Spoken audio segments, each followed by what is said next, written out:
Hello and welcome back to Beyond the Try Line in partnership with SOCS. I'm Russ McCluskey, he's Phil Greenaway, and we have got a director of rugby. We've got Oakham's director of rugby, Rupert Harden. We're going to fly straight into it, mate, because I know you've got under 14s. You've got to get yourself to the Perth. You've got to get from Oakham to Cambridgeshire. Rupert, how are you? Thanks for coming on, mate. Yeah, very well. No, thanks for having me.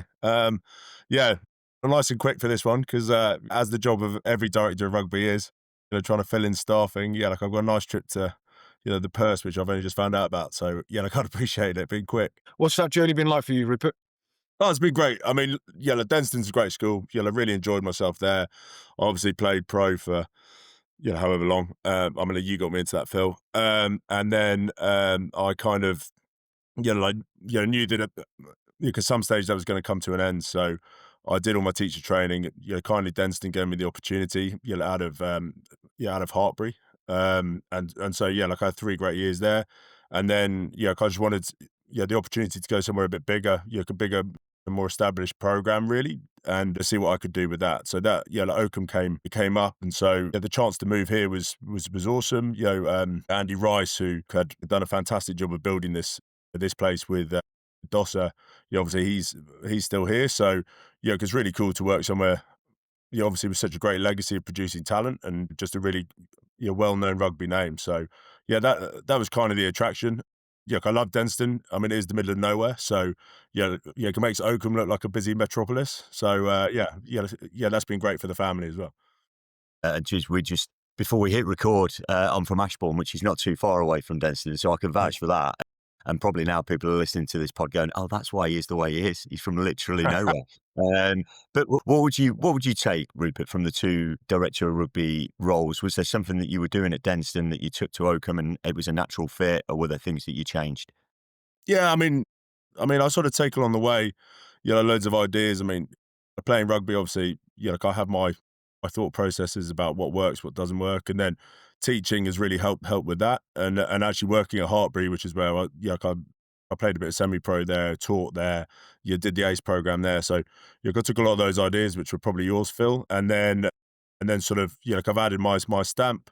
Denston, like obviously I learned a lot in terms of how you can progress through a program from you're working with sort of under 11s, all the way up to those senior boys, and every kid really matters in terms of, I mean, obviously being able to put out the program. So you try and get your ideas in as early as you can. The biggest factor in schools that Oakham's got in abundance is quality staff. I think we're really lucky that I've got excellent staff from all the way down, guys from the common room, which is where I think the best staff come from. Teachers who really care. I mean, as they give up their time.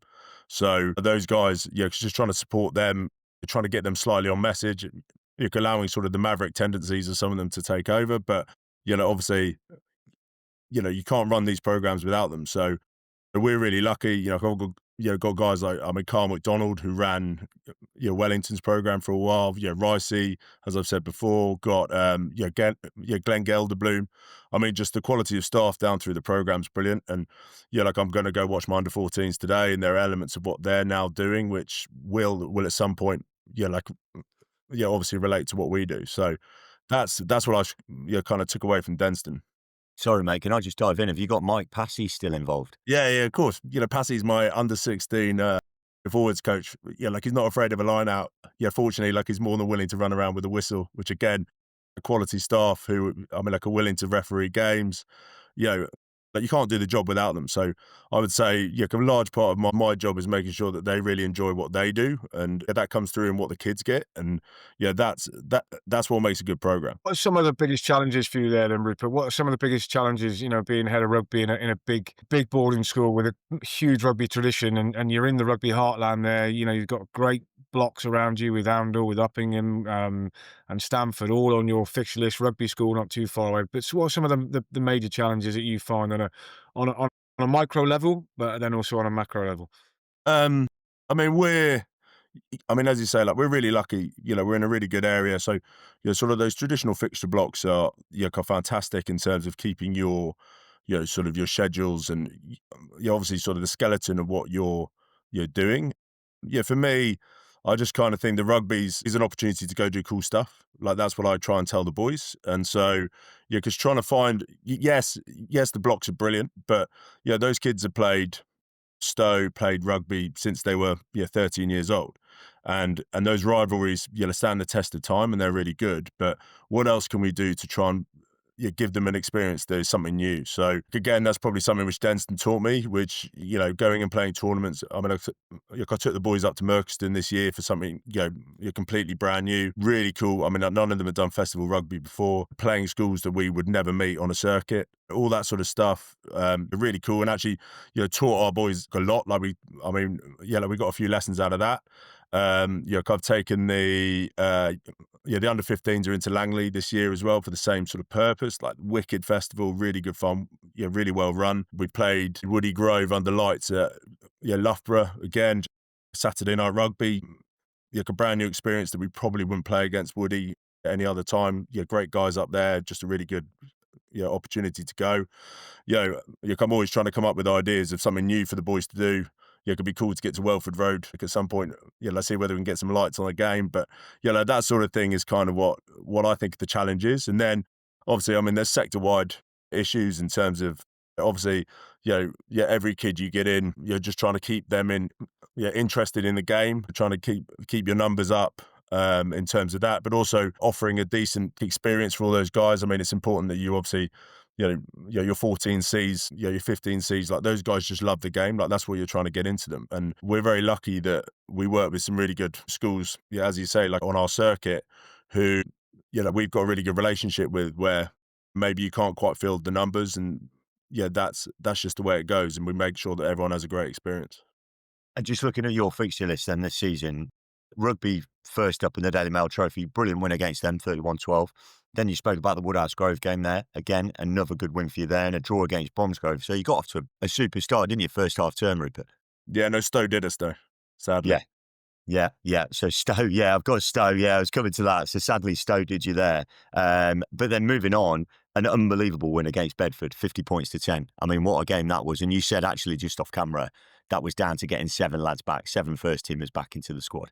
Yeah, I mean, we've been perhaps a little unlucky with injuries, certainly early on in the season. And I guess one of those where, like, schoolboy rugby, like your best players, are obviously there for a reason, and when they're around, that raises the performance. Like we've had some pretty key knocks early on, but that's also meant that I mean, I was looking at the stats before I got on. I mean, we've played 31 guys in our first team this year, which given our results is, I mean, quality. And there's a lot of young guys who are going to have had that game experience, which for them is amazing. And old boys who are leaving this year, seventh formers who have been at the school for 5-6 years, who love this place, who have been able to put on a shirt, which again, I mean, like, what are we doing other than making great experiences for kids? And that's certainly. Mate, and then obviously you've got the rugby programme. These are busy kids at school. They've got their academics. Some of them will be involved in, all sorts of other things around the school. Tell us what your programme looks like week to week for those lads who are at the top end of your game. And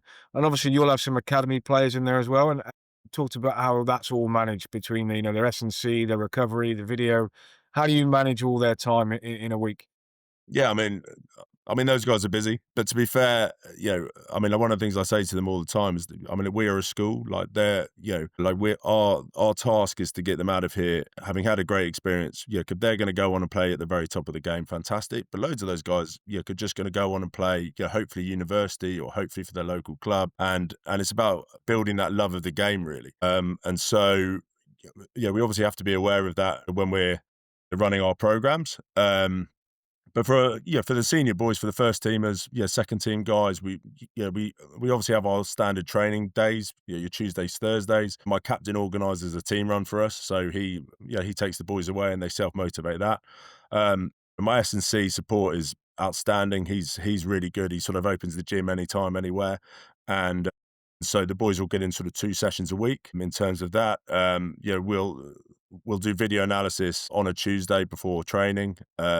We obviously use VO and all of that sort of stuff to send out clips to the boys, or review via message or anything that we can do. So in terms of the rugby, they get plenty this term. Obviously, the big push is sort of what we're doing next term and during the summer. So over the summer we sort of train twice a week. There's a bit more sort of time in terms of the gym. And then next term, because seven season, which like it might not surprise you, but sevens was never really my game. But I since moving into your school rugby, like it's really good at showing sort of, the leap in terms of skill and effort and all that, understanding of the game that sevens brings is awesome.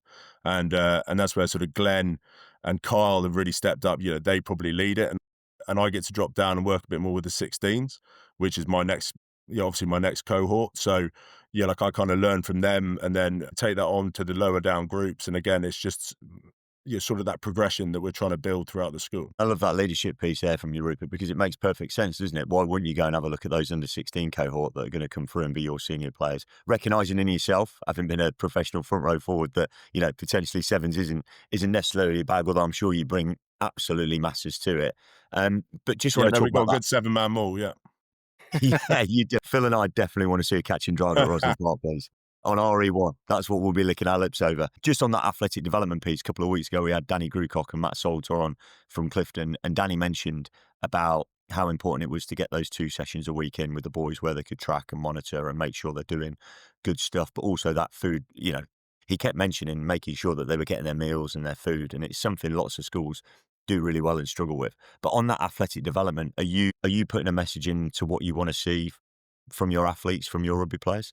Yeah, 100%. Like we work closely with the kitchen and in the S&C side of it, but also, you mentioned earlier, obviously our links into Tigers, your Saints are on the doorstep, so we have a few boys in both programs, and obviously that relationship's pretty key. I do quite a lot with the DPP for Leicester, so I'll go with the under 16s for them, just to try and sort of build that link across. But like we work really closely with them. They are hugely supportive in terms of their S&C, like in terms of their medical provision, which is obviously paramount. And like the main thing is just trying to make sure these boys don't get overloaded. I mean, especially at the top end, like it is paramount. But as I keep trying to reiterate, like whilst it's great that our top boys have those experiences, the experience of our boys who maybe aren't academy kids but are playing first team rugby is obviously has a big bearing by who they're playing with. So obviously having those guys back and like being able to sort of play at that level, train at the level that you want them to play at, really sort of creates a really good atmosphere for everybody.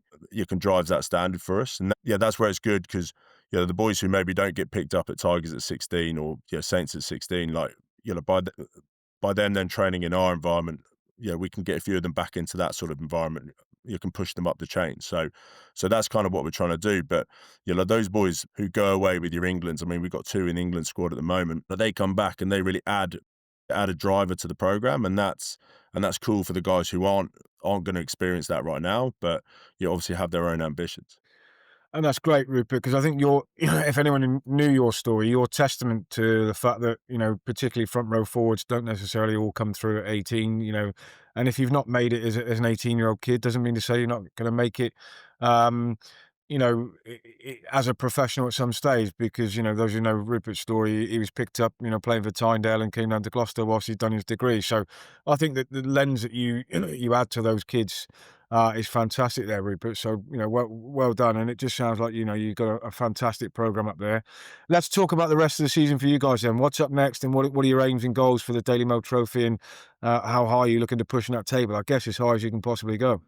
Yeah, so we have the perfect end to our season, which is 2 local derbies, which is always what you want. So we've got Stanford, who are perennially strong, and I mean that's sort of a good game on our fixture list. And then Oundle, again, like they sort of swing up and down, but they're definitely getting stronger under Jamie. And they're just a great bunch of guys who run their programs, and local derbies are what as I say, sort of underlines our program like that. Those we get 3 of them a year. We play Uppingham, Oundle, and Stanford, which is games within 20 half an hour. I mean that's kind of what you're really after.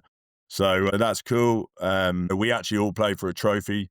There was a young man who left our school 3 years ago who actually had links to all 4 sort of schools in terms of he was from down Oundle way. Like he had links to Stanford and to Uppingham. a young man called Johnny Reynolds, who sadly passed away. Like, he left school, went on his gap year to Australia and passed away. So, we play for a trophy every year, the four of us, which is really cool. I mean, it's something which has just started, and he's got a foundation that we all look to kind of support. So that's a really cool moment for all the boys. Our guys obviously know the importance of that, and that's something which, on the back end of the season, really spices things back up again for us. That's fantastic, those local derbies. I know the Midlands well, but just having such big rugby programmes on each of his doorsteps, it reminds us a lot of like our time, Phil and I, when we were in the rugby programmes in and around South West London, the Surrey area, that area. It's just awesome. The boys really get stuck into it, don't they? So future coming up for you then, Rupert, you got a big programme at Oakham, you got boys coming through. Are you looking at some of those year groups now, 14s, 15s, and getting excited for the next couple of years to come? Yeah, I mean, that's the beauty of schoolboy rugby, to be fair, is, you spend all your time sort of looking at like your year group. I mean, this year was a big year. Here they come, that you work really hard, and then they're gone, and then you start all over again. So but that's kind of the beauty of it. I mean, you're always trying to rebuild. Like, one good year doesn't mean everything. One bad year doesn't mean everything either. You just get to sort of keep seeing kids come through. And then like the beauty of schoolboy rugby is, I mean, you see guys at 13, who join the school, having never played, and sort of that progression through. I mean, a testament again to our, my staff here, who are, I mean, fantastic. But, my current under 16s, last year didn't win a game, due to physical development. I mean, size matters at that age group. And if you don't have any size, then you struggle. But yet, a year later, I mean, by half term, like, we hadn't lost a game, I don't think. And, again, it's just that development. I mean, that kick on, my under 15s are doing really well. That's an exciting year group. So, like, you sort of look at them and you're always planning, what do we need to add? Or when these two year groups merge together, I mean, what's that going to give you? And that's kind of the excitement of the game. I mean, I coach the under 18As and then I coach the under 13Bs. So I go top to bottom. And a big part of that is to try and, always remember, like, the enjoyment of just coaching, real basics of it. And obviously, as a school, much like a lot of private schools, we get kids from abroad who, bless them. I mean, they come in and they must wonder what the hell is going on, on this patch of green with a oval ball, told to run forward, pass backwards, kick forward, tackle.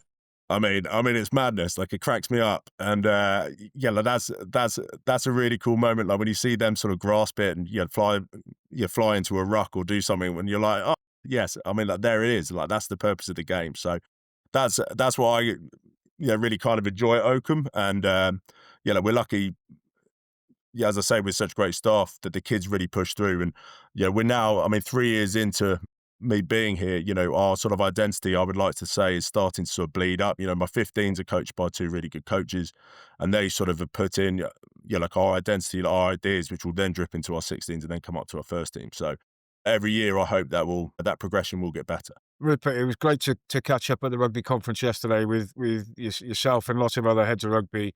So just more sort of broadly around schoolboy rugby in general at the moment. I mean, from Russ and I, we've been covering lots of live games recently, and the standard of first 15 rugby just seems to be getting better and better and better. What are your thoughts, on the state of rugby in schools? There was doom and gloom for a little while, but genuinely, I think we've now got as many kids playing as we've ever had playing, and the standard of rugby is great. And then with people in positions like yourself, who are doing great jobs and coming from such a great background and just genuinely have got the kids' best interests at heart, it really feels like the state of schoolboy rugby is on the up.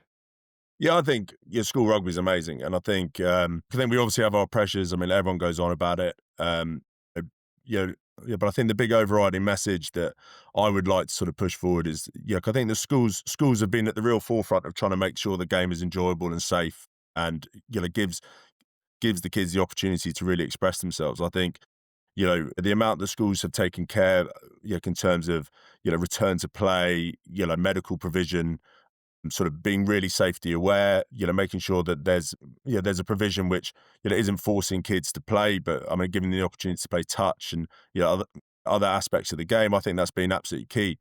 For our game, I mean, the biggest thing is, just trying to keep kids in it for as long as we can. Like, I've got a little boy who's 8, who, like, I wouldn't say he's, quite a chip off the old block, but that's made me even more aware, obviously, of how the game develops with tag and stuff like that. And those kids, just making sure that they understand and really love the game. I mean, that's what we're trying to do.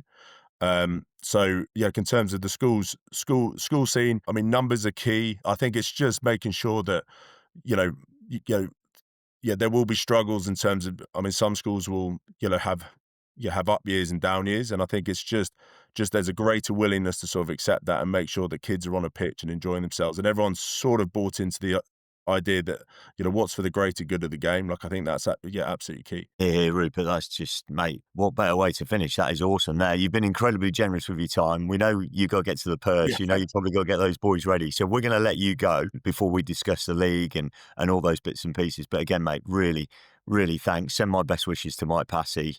Yeah, of course. Just awesome, mate. Really great to have you on. Class. Thanks a lot. Cheers. Bye. Well, you're doing a great job up there, Rupert. Keep it going, mate. It's good to see. Thanks very much for joining us, mate. Cheers, Phil. Yeah, Cheers. always a pleasure. Cheers, mate. And that was Rupert Harden there, director of rugby from Oakham. Mate, what an absolute legend. A bloke, I'm just going to say this, I've never met him in real life, but a bloke I'm not sure you'd want to meet down a dark alley. Am I right, Phil? Well, we met him on a dark alley. It wasn't quite a dark alley, but I was playing for Cinderford against Tynedale away when I was Gloucester Academy coach. Mate, we picked him up straight away, and within 3 months he was down playing in the Gloucester first team because, he was a huge, specimen, playing at Loosehead. And he'd given Andy Deacon a really tough time, the old Gloucester legend, a tight head. But I love the way he talks about the game. I love the way he talks about, the enjoyment for kids and for the greater good of the game. But he isn't just about the enjoyment. He does want to push everybody to their potential and, keep everybody involved in the game for as long as we possibly can, which I think is just fantastic. And being at the head of rugby conference yesterday, there are so many people along those lines. There's so many people who think that way, which is just phenomenal.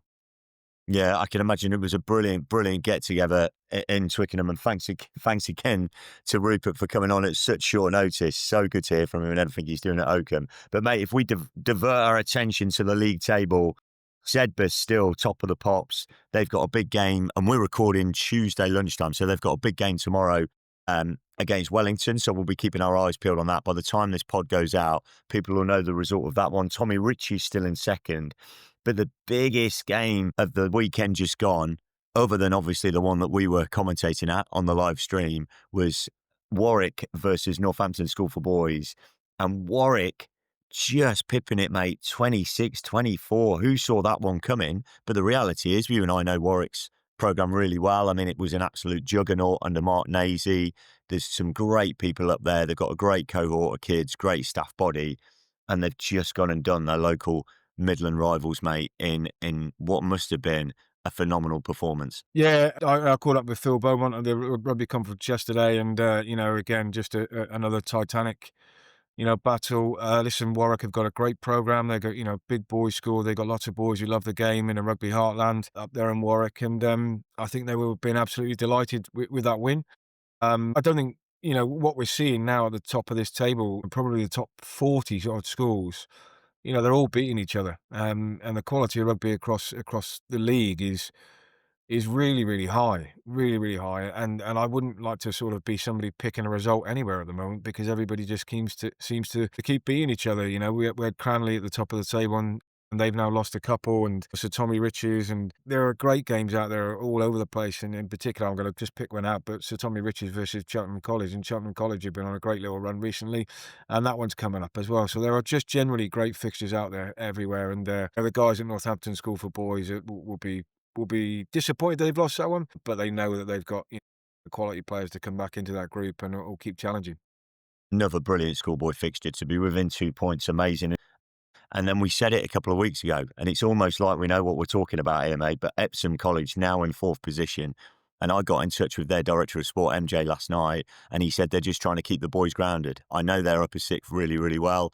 I know they've pretty much got a full squad coming back, but they had an amazing win against Brighton College, who have been one of the premier rugby programmes of the last 10 years. Yeah, and I must sound like a broken record here, Russ, but all these schools we're mentioning, whether it be Brighton College, Epsom, St Tommy's, Cheltenham College, Millfield, Bromsgrove, Warwick, Northampton School for Boys, we can keep going with schools with deep rugby history and deep tradition. And Epsom are one of those schools, Epsom are definitely one of those schools. And we know they run a great program down there with Paul Burke and with Simon Watling. And again, similar to what Rupert was saying, rugby throughout the school is on the up, and a quality program which is brilliantly staffed throughout. But also Brighton are a great side, and look at the season that they had last year. So, generally, I do think that anybody can beat anybody at this level. And as we saw when we watched the game on Saturday and commentated on the one at Abingdon versus Eton, the margins are tight, and it could have gone either way on Saturday, really, couldn't it? The Abingdon Eton game.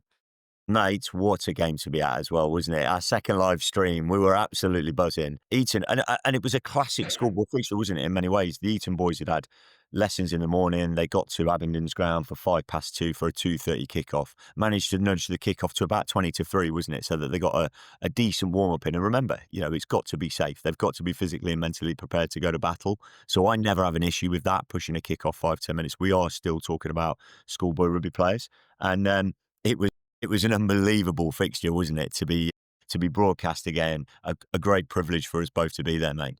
Yeah, such a warm welcome from Matt Gold and his team at Abingdon. So, really, really grateful for that. I thought they played some really lovely rugby. They tried to attack both sides of the ruck. They're 9 and 10, tried to control things as best they possibly could. Both teams made a mistake at line-out time. I think they were both would like to probably go back and revisit some of those moments in that game. But the man of the match for me was the Abingdon 7, who just produced turnover after turnover, particularly when they're under pressure on their own line. But it was a great game of rugby. Again, we saw some great tries. I'd like to have seen the Eton back three involved in the game a little bit more, but because of those turnovers and because of those, some of the things that they couldn't quite get right at line-out time, or actually Abingdon really competed well at line-out time, it just meant that they couldn't quite get that back three involved in the game as much as they would have liked. Yeah, big shout out to the Gilbert man of the match, Joe Boter at 7 for Abingdon. Yeah, what a performance! What an engine on that kid. I mean, he wasn't all muscles and brawn, was he? He was lean, he was lithe, and he just got everywhere. He made an absolute nuisance of himself. But a big moment for me actually was when we saw at half time the Eton fly half come off, who'd had a brilliant first half, kicked really well off the left boot, put his team in good positions. But what was really pleasing to see, and we caught up with him after the game, didn't we? We thought, what had gone on there? It was a tactical swap. And he was just displaying a few early signs of concussion. He'd taken a little bit of a head knock, which we missed in commentary. I think most people missed it. Wasn't feeling himself at half time, and the Eton staff doing the right thing and taking off their key player, their playmaker, for the greater good and the greater longevity of his rugby career. So that was brilliant to see, wasn't it, mate? Yeah, it was. It was brilliant to see, and again, the first class medical support that is at these games now, and absolutely as it should be, absolutely as it should be. So, yeah, I hope he's back and fit and available for this weekend. And as I said, just a tip of the cap. Even though I haven't got my flat cap on today, but a tip of the cap to those medical staff and those staff who've just got these boys' welfare at the forefront of their mind. One other school I just want to mention who have just snuck into the top 10, Ipswich, a school that were making waves a few years ago, burst onto the scene really. They've always been there or thereabouts over in the East Midlands in East Anglia. But after them taking 66 points against Sedbergh, although that is a remarkable Sedbergh team, no way have the wheels fallen off that at all.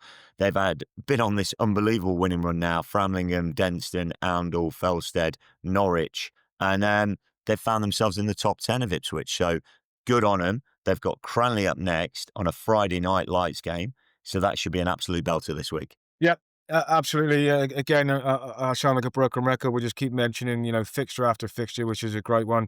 Under lights on a Friday night, fantastic for those lads involved. And I'm just going to mention a local derby to me, just because it's two brilliant state schools in and around the London area. But Langley Park versus Ravenswood, both running brilliant programs, and that'll be an absolute cracker. Langley Park versus Ravenswood this weekend. Just going back to Ipswich, and this is my top tip, one to watch. Largest one to watch here. They've got 6, I think it is, Daily Mail Trophy games left that will count towards points. So just watch this space on the school from East Anglia. I'm saying it now, but they could just be an outside bet to break into the top 3. Who knows? There we go. Put your money there on it. I'm not sure you can go down to Ladbrokes and put your money on schools rugby, but I'll give you that tip anyway. We'll have a pint of Guinness on it. There you go. But no, Yeah, mate, beautiful. this back end of this term now is fantastic. Rupert mentioned it about the local derbies. I look down the fixture list and see local derby after local derby. Hoping the conditions stay dry for these kids this weekend. But a brilliant time of the year to play rugby. And for some of these lads, it will be their last, first 15 games coming up for their schools, and it means a lot to these kids. Yeah, it really does. We've got 3, maybe 4 live stream fixtures to come a couple of TBCs next to him. We cannot wait. We really, really cannot wait to have the microphone again. We've got a weekend off this weekend, so I will be back on KCS Old Boys duty with the twos, who are away at Trinity Old Boys. And the way the availability poll is on the WhatsApp group at the moment, I might have to pack my boots in the back of the ID3, mate. You never know. I could be coming out of like semi-retirement at 43 years old. God help us. But mate, super stuff. Really excited. Daily Mail Trophy is very much alive and kicking. It is very much alive and kicking, although I might not be alive and kicking on Sunday morning if I end up turning out for the Old Eltamians twos on Saturday. Might have had the call up this week and might have mistakenly said yes. So I'm going to try and find any way I can to get out of that if I can. But no, mate, listen, you have a great weekend. It's going to be another great podcast. Thanks very much to Rupert Harden for being with us today. And good luck to everyone playing this weekend. He's been Russ McCluskey. I've been Phil Greenaway. Please like, please subscribe, and please share the pod as far and wide as you possibly can. Have a great weekend.